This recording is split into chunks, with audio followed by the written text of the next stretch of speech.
Welcome to the Breakaway. This is a new show we put together to cover weekly news, industry events that are happening, local events that are happening. It's our attempt to bring a local view to all the things going on in the active world, whether that's cycling, running, rock climbing, whatever it is. We're going to do our level best to cover it here and keep you up to date and informed. I'm joined by creative director extraordinaire, Alec. Alec, thank you for joining. Thank you for co-anchoring this Breakaway episode number 1.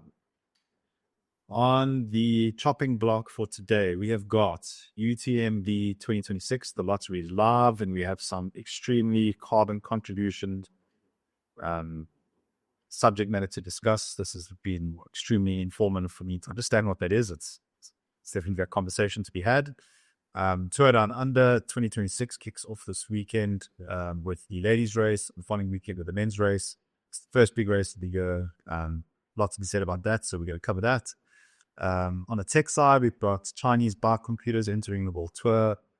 Always find this comical because almost all of those products come from China as it is, but it's Chinese brands, so we're going to cover that. We'll touch on the UCI just irritating everyone with their rules. There's a 2026 outlook and take on that, but there's some good news on the horizon with the industry having some victories to celebrate with it. So let's clip in, lace up, and jump into it, Alec. Let's go. Let's kick off with this Tour Down Under, if we may. Yeah. Women's race kicks off this weekend. Women's racing as a whole is at its absolute prime. I can't think anyone could argue there's been a better time for women in cycling locally, abroad, at the sharp end, everyday hackers, just loads of positive stuff happening. Tour Down Under, we've got, looking at some of the headlines surrounding it, they are, I know you're less aware of this race, right? I don't know how much you want me to bore you with the event information. Inform me. So the headline news around it, coincidentally, has got more to do with, and I don't want to delve too deeply into this, but it is important to note it, is around climate change. So Australia, I don't know if you do or don't know at the moment, is experiencing stupid little stuff. You're talking normal 40 degrees. And what they're saying is like, this was like, every now and again, this became an issue. It's now like every year you go there to it under, it's north of 40 degrees. And there's this climate thing associated with it, which we're going to touch on, interestingly enough, with the UTMB. There was an athlete, it's a female, that talks about how for the last month she's been in a glass cube training how it's 2-hour efforts at 40 degrees just to get used to it for the race. Like, having been in Asia, what it's like to race in extreme heat. No, man. And the ultimate irony is while people are having a go is it's the Santos Tour Down Under. Yeah. You know what Santos it is? Would you believe it? They are gas pedal company, Australia's. Yeah. So there's this thing going wild. Again, I like pro sports to be about pro sports, but people are feeling increasingly responsible to voice concerns like climate change and the environment, which like fully behind and I'll support. But when it starts detracting from the race, it becomes a bit annoying. Interestingly, the pro peloton, a lot of people are shouting out saying it's the one burn those fossil fuels. It's embarrassing. Like that's so last year. So it's interesting that the peloton is starting to have a voice, these certain rituals in it. I think should Santos be the headline sponsor? If they aren't, does the race go ahead? So it's like, you need the money, you need the sponsors, you're always in this bind. So that's some of the news around it. I am kind of stuck in the middle where I'm like, let's do the best we can for the environment, but let's not go and spoil the first world tour race with, the lefties going crazy. Yeah, that's a difficult one. I don't really have too much of an opinion on either side. Like you said, it's you need the sponsorship, you need the money. It is the beginning of the year. You want to start off this way. But on the other side it's a good starting point to start making a change and making the following races adhere to certain guidelines and expectations based off of that one. Yeah, but 40-degree heat, that is And something else. And it's to not out have, of precedent of coming the norm. That's what they're saying. That's the concept. it's the new added boss. No. It's the new added boss of the Not Christmas personal season. race. Um, And they've got this triple Wollonga summit finish in stage 4, if I'm mistaken. So like it's Tito. that you're gonna see some proper suffering. Positive spin, flip side as a spectator, Yeah. 30 degrees, race of attrition, who's like that can weed out the favors and present someone who's done, different adaptation training to make for an exciting race. But yeah, I mean, it does also, female peloton was saying, versus real versus people are passing on, like it can't, like it does come a time where it's hazardous, and that's pray God we don't see anything. I mean, what's to say you just don't do these races in the dark then? At what point does it become more feasible to start these things at 4 p.m. instead of 4 a.m.? Wow, yeah. It's a Is completely there a different. suggestions box for? I mean, you'd have less heat, and now the new strategy is not like Wouldn't work. the heat. It's racing at night, which is a completely different dynamic.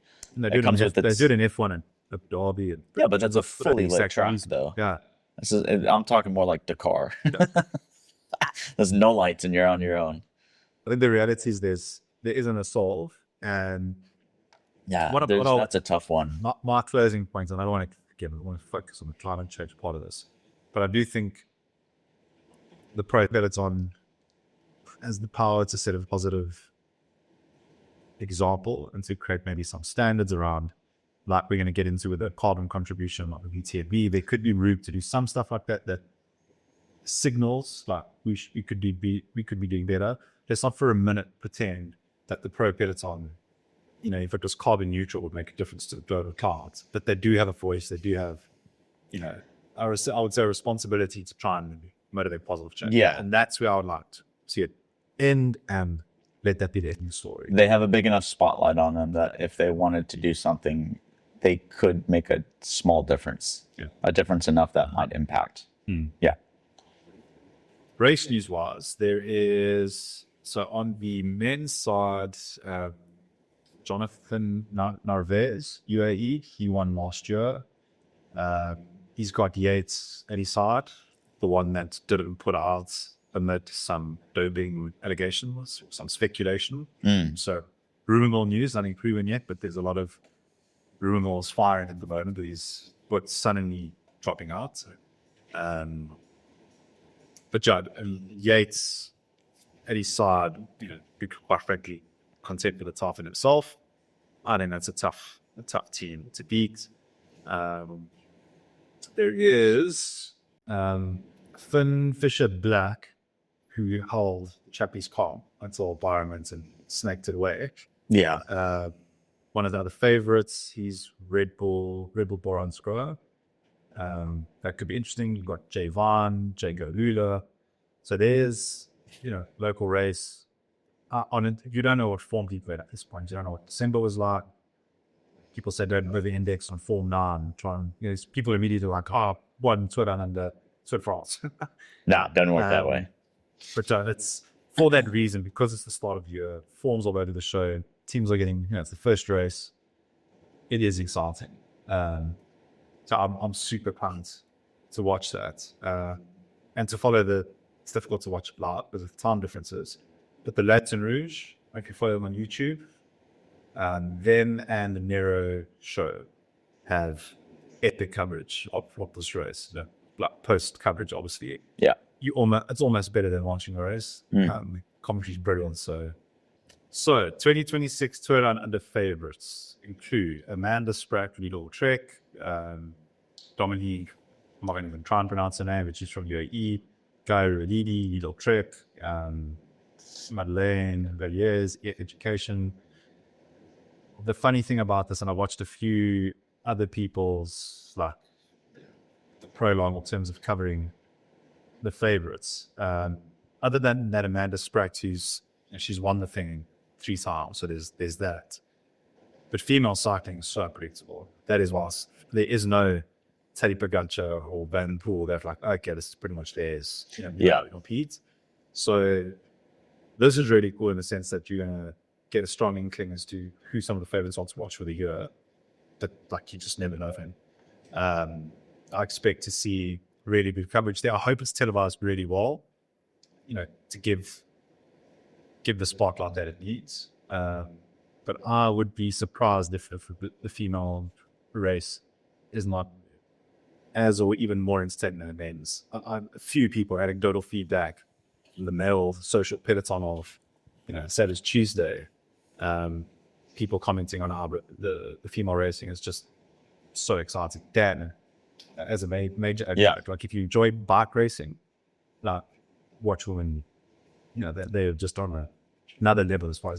I think last year's female winner was a great example of that. She took off, broke away, and held that the whole rest of the race.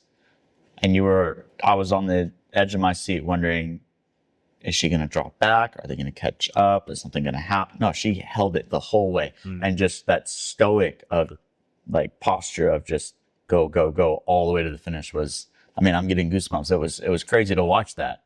So yeah, just, you never know what the dynamic's going to be there. It's just, it's here, it's there. It's something to really look forward to this year. Couldn't agree more. There's in our local peloton, like I said, on Tuesdays, there's a lady named Michaela Surtees. So there are some overly enthusiastic weekend warriors on that drive on a Tuesday. There's works that are holding easy in all the 4-1s per kg. It's like it's not your average cyclist. Michaela pretty much rinses everyone there. All every week. She's like comfortably going sub 10 on chappies after big efforts before that.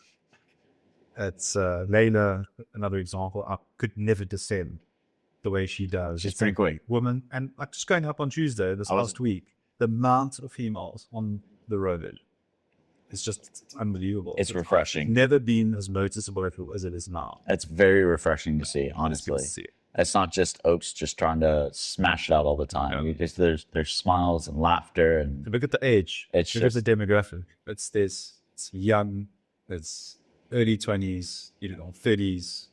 You're not seeing that in any other places. For people that are trying to grow, I know cycle to it. They want a woman. They want young women. They want young adults getting into the sport, and you can see it. I would even go so far as you're seeing other women out there as well that are like 50s, 60s, and 70s still pushing it a Sukabosi and like on these mountain bikes and these road bikes and still like going. Like it's really refreshing. I haven't really seen that anywhere else. It's a great dovetail from the Tour Down Under. Just finishing off Tour Down Under for Long's race, one of the notable exclusions is that Willunga is like a key part of the race. It's kind of race defining. And for the first time, again, I'll speak under correction, jump in the comments and slate me if I'm wrong, but it's been removed. So they're not going to have their climb to try and make it even more unpredictable. So I thought they were going to take it out because of the heat. No, Mena still got it. Mena still got it a few times. Shame, they should still have it in there. But there are other climbs. It's called the Corkscrew or something. Corkscrew Hill. But yeah, that's going to be really exciting to watch. For following episodes, we can cover the output of that. So that's probably the most dominant thing internationally. At a local racing level, we've obviously got some pilots champs this weekend. There's the road race on the Sunday and the time trial on the Saturday. So we will see who our local victors are that emerge from there, and then SO is obviously coming up soon thereafter. So that's just while we're talking about events this weekend. Ultra Trail Mont Blanc. The lottery is open. The most challenging ultra trail in the world. Come up and I had no idea what this carbon contribution story was. Do you want to just bring everyone on to speed on exactly what's going on there? Again, not to overly index ourselves with the politics of running and cycling in our sports, but these are big trends and they're newsworthy. John, carbon contribution. So the biggest thing about UTMB is it is one of the biggest, hardest kind of trail running series that you can do. And starting with it in Mont Blanc, they want to try and limit their carbon footprint. They said about 80 to 90% of the carbon emissions is just from people getting there. Trail running in itself is actually pretty low carbon. You just need to make the shoes and then you go run. And then, I mean, the CO2 you expel, but it's like nothing compared to what a full-on jet plane is expelling. So they want to try and limit that. I think it's a really good experiment. We'll see how it goes and plays out and how the response is by how many entries they get. But they're taking it a step further and giving you a better chance of getting into the race with their lottery by, in your submission, you tell them how you're going to get there. And if you give them proof of like a slip or ticket or an invoice of how you get there, then it increases your chances of actually getting into the race. So yes, it could be a bit controversial, and okay, that's quite limiting for some people. They don't have the resources, time, or money to be spending on like 16 trains over 3 weeks to get to a running race. But at the same time, it does bring up the point of you're spending all this time and effort for this event. You could also spend that time and effort on how to get there. It just makes people a little bit more conscientious. And I think it's more of bringing to the surface of like all these people doing all of this just for this one day's event, like all of these people flying in, all these people driving in, all these people taking in trains just for this one event. And that does create, in a sense, a lot of pollution versus I would say that's more harmful than if you were in the race itself and just throwing your gel packets on the ground. Yeah, it is debatable just because, you know, the pro athletes that may or may not do this, they probably aren't doing that. You know, they need to be fresh and ready to go. But I think because this is such a notable series, they have the, what do you call it? No, they don't have the obligation. They have, they can take the chance. Then say like Atacos are not going to do that. Yeah, Atacos is not going to do a carbon contribution, but you know, UTMB could do that. And like I said, where I think there's a pitfall is if you're trying to get there, if you're a South African, you're trying to do that race, and I'm going to be, my chance of my lottery being accepted is in like really impeded because I have to fly there. There is another way to get that by a road boat there. And that's the flip side. And that's so it'd be interesting to see how they balance it. Again, it's not us. Well, they're not saying no, you can't come, but they're saying this oak that lives in China is going to walk over here and then do it. Oh yeah, we'll probably give him an entry. Yeah. That's an interesting dynamic. I think we could probably spend a full hour just unpacking all the different ins and outs of that. But and the race is the 24th to the 30th, so it's end of the year. It'll be very interesting to see leading up to that if there's any headlines around it working, not working.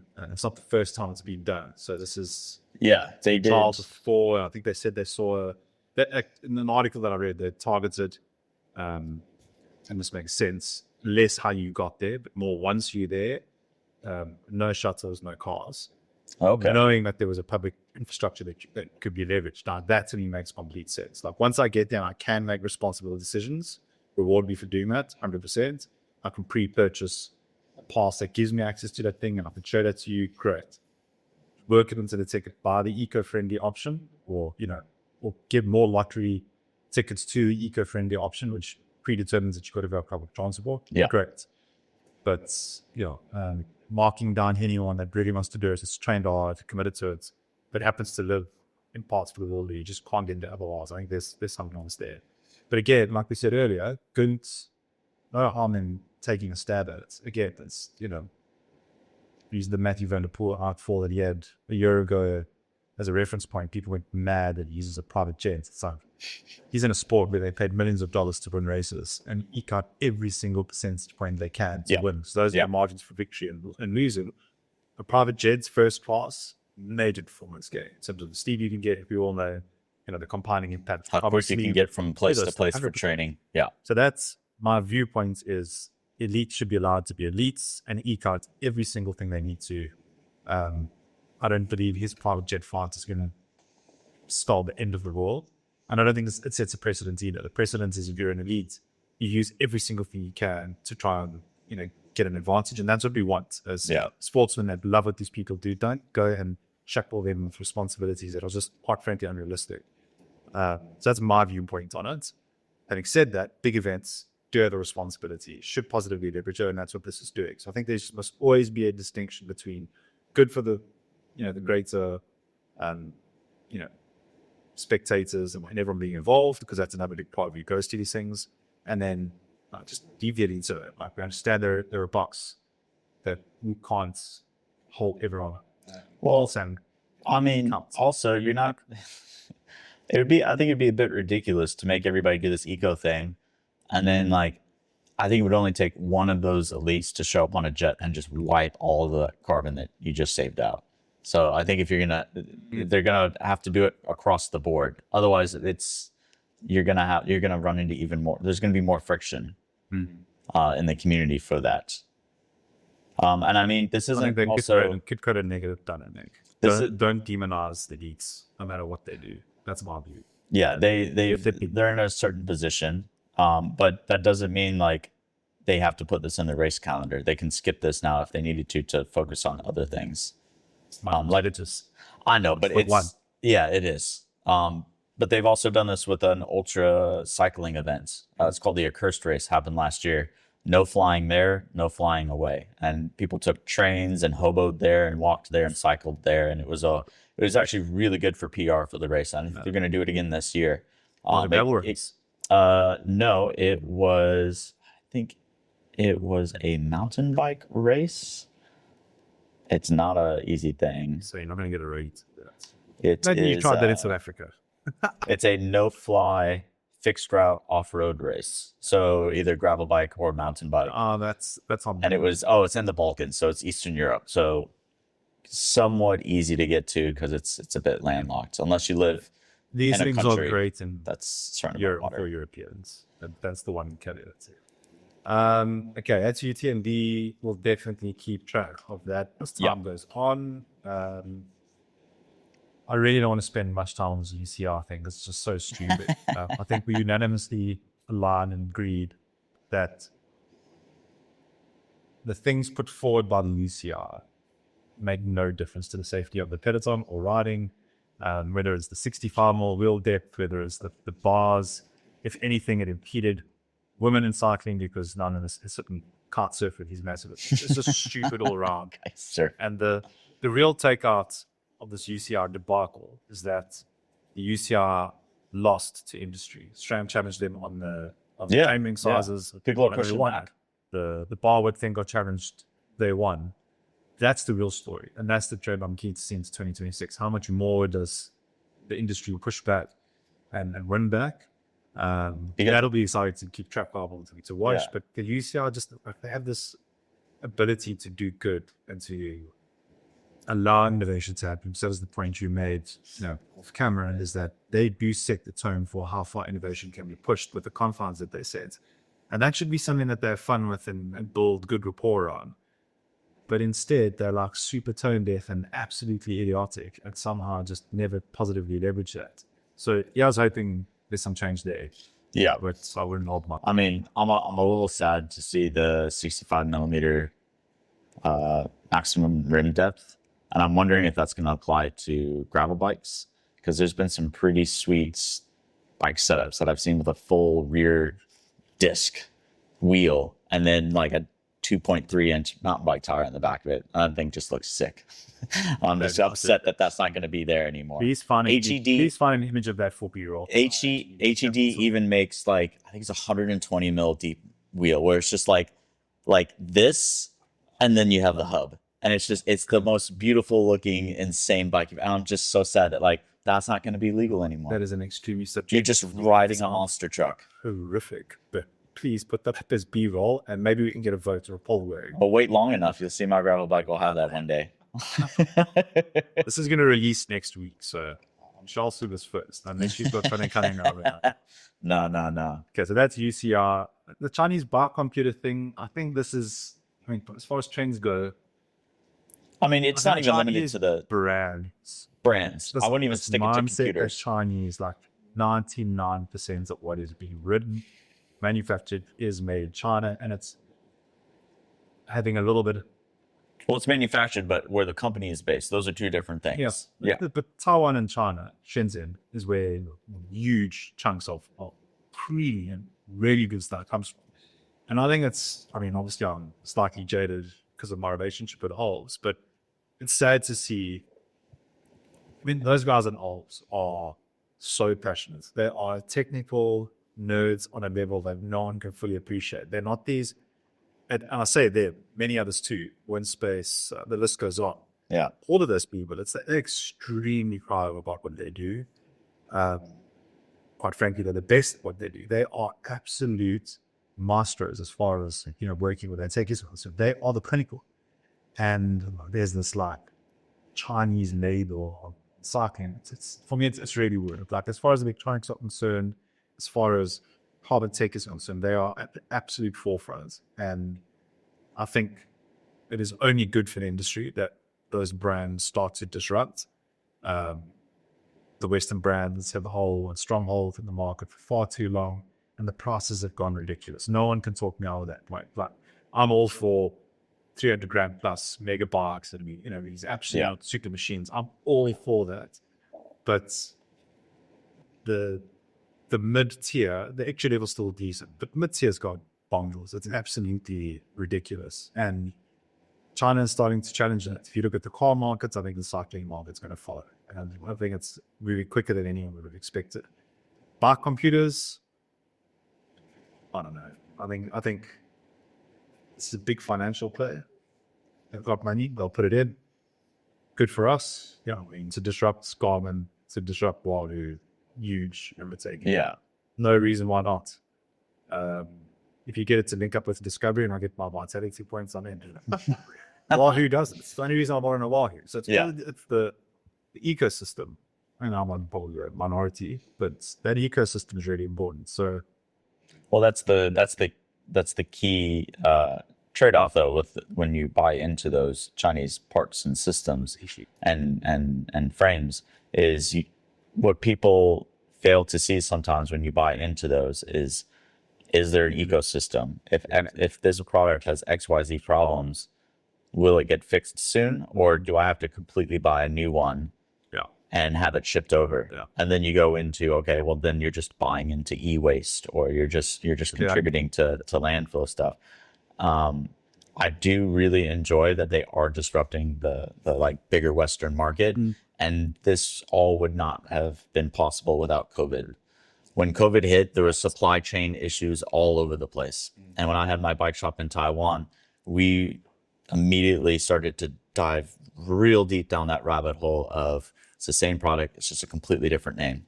You have to go way into that factory, and you find out that everything either comes from one factory here in Taiwan or in Japan or in China. And just because it has Colnago on it, it's now 700 grand. Where it's actually made by a company called, I think it's TriPeak, 120 grand.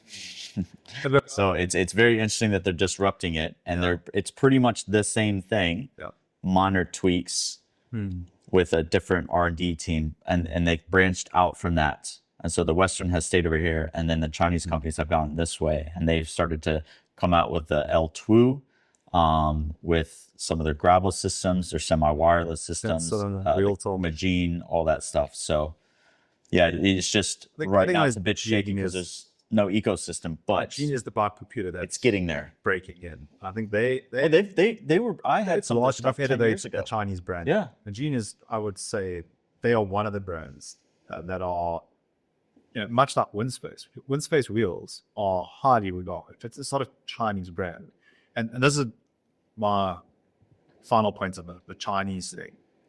I am fully supportive of. I think people must remind themselves what a brand means to them.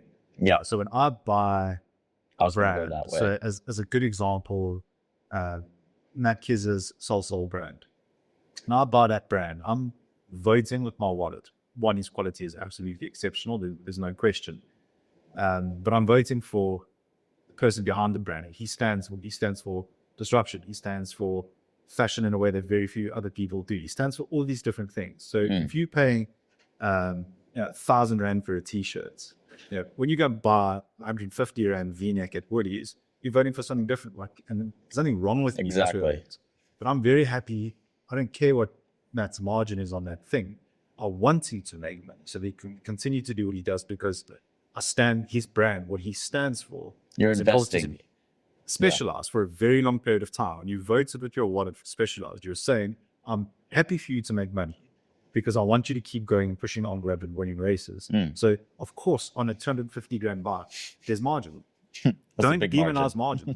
We want to be in and capitalize. The bike shop has to survive with that margin, but that's a whole other thing. So you're voting, that is their brand. Their brand is we win under absolutely whatever it takes, we go to win. Now, a brand, I'm going to mention there are other brands that don't stand for anything that have the price point. And they just, that for me is complete bullshit. That I don't stand for. And there's a big gap between low quality, low brand price point that serves a market. Don't demonize them.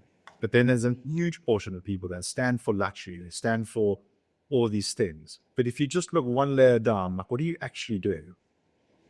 Like, are you actually doing anything? Do you whatever? Is the quality really there? As a random example, I watched someone rip apart a pair of Timberlands.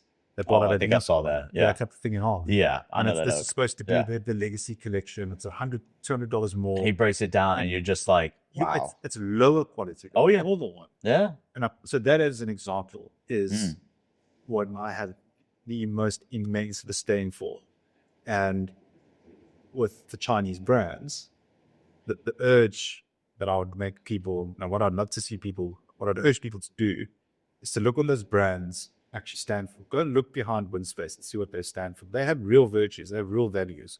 Go look behind Ols. As I fully support what Ols stands for. Yeah, I fully support what we, as a distributor of Ols in South Africa, stand for. When you vote for Ols in South Africa and you spend amounts, what is that profit going to? It's not going to a Lamborghini that I don't have parts in Camp Spay. Again, not that there's any wrong with it. It's reinvested into the community and blah, blah, blah, blah. You either buy into that or you don't. And that's, if people start to look into that, there'll be a different perspective on debt. There's nothing wrong with paying for premium. Just like, what does it stand for? Yeah. Or just, I dig the logo and look sick, pay the money. You know? But there's also a lot of people, especially in the cycling world, that are just trying to look for the cheapest price. And that's unfortunately, it is okay. It's still okay. It is okay, but you also have to realize like what you're also getting into. Like you had said, like for me personally, I'll sometimes spontaneously buy stuff, but I'll sit on it for about 2 weeks and really try and research. Okay, I only really want to buy this once. I don't want to buy it more than once. What is the best option for that? Yeah. Which company is going to support me through their product, through their customer service? Why is this slightly better? All that type of stuff. And I think the issue with the Chinese companies a little bit now, not so much as it was like even 5 years ago or even 2 years ago, is there's a lot of crap you have to sift through. Yeah. And you really have to kind of know what's good. And it's a lot less now. They've gotten pretty good about it. And like you said, Windspace and Elves, they've all come to the top. And so yeah, when you look at those, try and see what they stand for, because you are investing more for them to do more and produce more. Elves UK as an example. Let's go look into SJ and the team there. I can guarantee you there is no bike distributor in the whole of the UK that is as passionate and as devoted and as giving to the cycling community as SJ and the team at Elves in the UK. Like as a prime example, they are insane. The level that they go and look at any of their posts, go look in the comment section, and they won awards for being like, you know, the best or servicing in the industry, and like those are the nuggets you go for. Anyone that just pastes the label of Chinese, like that's just, I don't think that the new generation of people are that naive. I think the older are. I agree. Yeah. We have dovetailed tremendously on that one. But let's see. I hope there's a breakthrough there, and I hope there's a whole episode right there on that. Yeah. Cool. we want to create a feedback loop. So anything that you are not seeing covered in the Breakaway, whether that be an event, whether that be an interesting person doing something locally abroad, whether it's tech stuff you want featured, this is the part of the show where we invite you to comment feedback either through email, through our website, comment section, Instagram, YouTube, which this is going to be. Our goal is to do this on a weekly basis, to release it towards the end of every week. And there'll be a pretty closed feedback loop in there. We are going to try and create some sort of a rate my setup type thing, picture of your running outfits, picture of your bike setup. Not to copy the Nero show, who I absolutely love, but the dog or fast section I think is absolutely hilarious. So we invite you to get stuck in and to interact with the show. So please do that. But in closing, the idea is to cover some upcoming events, locally in particular. As we mentioned, the Western Cape Road and TT Champs are this weekend. TT on Saturday, Road Race on Sunday. Dying to see the output of that. I know WP Snaps, I'm pretty certain I'll be there. He's on Instagram. We can maybe put his handle up. Generally has the best coverage in terms of imagery and is active on Instagram. Sadly, we're not going to be there to get covered, but we'll be looking there on the front page as well as his to see some updates. I don't have the balls to make a prediction there on anything, but I think that's going to be really tight and it's going to be great fast. Really. Leba is supposed to be in that. And there's a downhill show. She's crazy.